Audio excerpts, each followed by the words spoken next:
Hello everybody.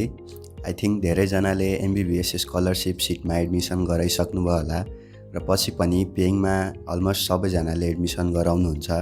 So आजबाट हामीले एउटा नयाँ सिरिज स्टार्ट गर्दैछौँ जसमा हामीले एमबीबीएसको कम्प्लिट सिलेबस, त्यसको बुक्सहरू, एक्जाम प्याटर्न्सहरू र कोर्स ड्युरेसनको बारेमा कम्प्लिटली हामीले कुरा गर्नेछौँ। र यो सिरिजमा आई थिङ्क 4-5वटा भिडियोजहरू पब्लिस हुन्छ र आज फर्स्ट पार्टमा हामीले केयुको बेसिक साइन्समा त्यसको कोर्स ड्युरेसन, त्यसको सब्जेक्ट्सहरू कुन कुन हामीले पढ्नुपर्छ र अझै हामीले प्र्याक्टिकल्सहरू कुन कुन टाइपको गर्नुपर्छ त्यसको बारेमा हामीले कुरा गर्नेछौँ। So without any delay let's start our video. So फर्स्टमा हामीले कोर्स ड्युरेसनको कुरा गर्ने भने अब डेफिनेटली हामी धेरैजनालाई थाहा होला कि एमबीबीएस भनेको 4.5 इयर्सको हुन्छ र यसलाई हामीले ब्रोडली दुईटा पार्टमा डिभाइड गर्न सक्छौँ। सो दुईटा पार्ट भनेको हाम्रो एउटा बेसिक साइन्स हुन्छ र अर्को भनेको हाम्रो क्लिनिकल साइन्स हुन्छ। सो अगेन बेसिक साइन्स भनेको हाम्रो फर्स्ट 2 इयर्सको जुन हाम्रो ड्युरेसन हुन्छ त्यो बेसिक साइन्समा पर्छ र जुन हाम्रो नेक्स्ट 2.5 इयर्सको ड्युरेसन हुन्छ त्यो क्लिनिकल साइन्समा पर्छ होइन। बेसिक साइन्सको कुरा गर्ने भने बेसिक साइन्समा अब डेफिनेटली हाम्रो 4वटा सेमेस्टर हुने भयो होइन। सो फर्स्ट इयरमा 2टा सेमेस्टर र त्यस्तै गरी सेकेन्ड इयरमा पनि 2टा सेमेस्टर हुन्छ र त्यस्तै क्लिनिकल साइन्समा हाम्रो 3rd इयर र 4th इयर हुन्छ। त्यसमा हाम्रो 3rd इयरमा मेनली हाम्रो 1.5 इयर्सको हुन्छ 3rd इयर चाहिँ, र त्यसमा हाम्रो 3वटा सेमेस्टर हुन्छ र 4th इयरमा अगेन हाम्रो अरू सेमेस्टर जस्तै 2टा सेमेस्टर हुन्छ। सो अब हामीले केयुको फर्स्ट इयरको सब्जेक्ट्सको कुरा गर्ने भने त्यसमा तपाईँहरूले मेनली 6वटा सब्जेक्ट्स पढ्नुहुन्छ र त्यो भनेको तपाईँको anatomy, physiology, biochemistry, microbiology, pathology अनि फार्माकोलोजी भयो होइन। सो यो सबै सब्जेक्ट्सहरू तपाईँले आफ्नो फर्स्ट इयरमा पढ्नुहुन्छ। रेस्पेक्टिभ सब्जेक्ट्सको प्र्याक्टिकल पनि गर्नुहुन्छ होइन, र प्र्याक्टिकलमा धेरै कुराहरू आउँछ, त्यसको बारेमा हामीले छुट्टै कुनै भिडियोमा कुरा गर्नेछौँ।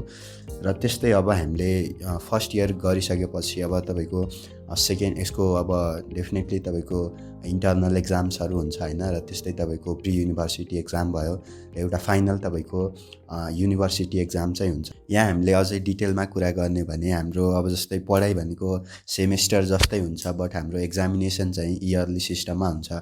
बट एक्जाम्सको बारेमा हामीले अर्को भिडियोमा कुरा गर्नेछौँ होइन, अझै डिटेलमा। सो अब सेकेन्ड इयरमा गएपछि त्यसमा तपाईँले 8वटा सब्जेक्ट्सहरू पढ्नुपर्छ होइन, र त्यो 8वटा भनेको तपाईँको अलरेडी जुन फर्स्ट इयरमा 6वटा पढ्नु भएको थियो त्यो सब्जेक्ट्सहरू प्लस तपाईँको 2वटा नयाँ सब्जेक्ट थपिन्छ, त्यो भनेको आइसिएम र community medicine. So introduction to clinical medicine र कम्युनिटी मेडिसिन चाहिँ एड हुन्छ होइन। र यसको अब कलेज अनुसार कुनै कलेजहरूले फर्स्ट इयरमै पढाउँछन् होइन, बट केयुमा चाहिँ यसको एक्जाम चाहिँ सेकेन्ड इयरमा हुन्छ। सो अब यो कलेजमा डिपेन्ड गर्छ, कुनै कलेजले फर्स्ट इयर, कुनै कलेजले सेकेन्ड इयरमा पढाउँछन्।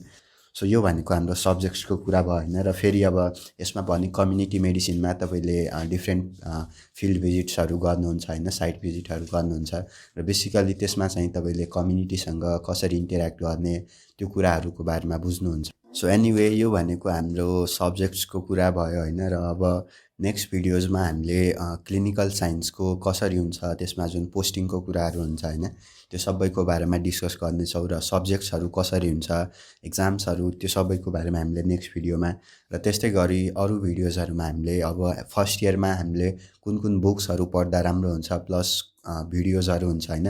बुक्स त एकदमै थोरैजनाले पढ्छन् आई थिङ्क, बट भिडियोजहरू अब धेरै सोर्सेसहरू छन्। सो कुन सोर्सेसबाट पढ्दा राम्रो हुन्छ, कुन सोर्सेसहरू हामीले इजिली पाउन सक्छौँ त्यसको बारेमा पनि कुरा गर्नेछौँ।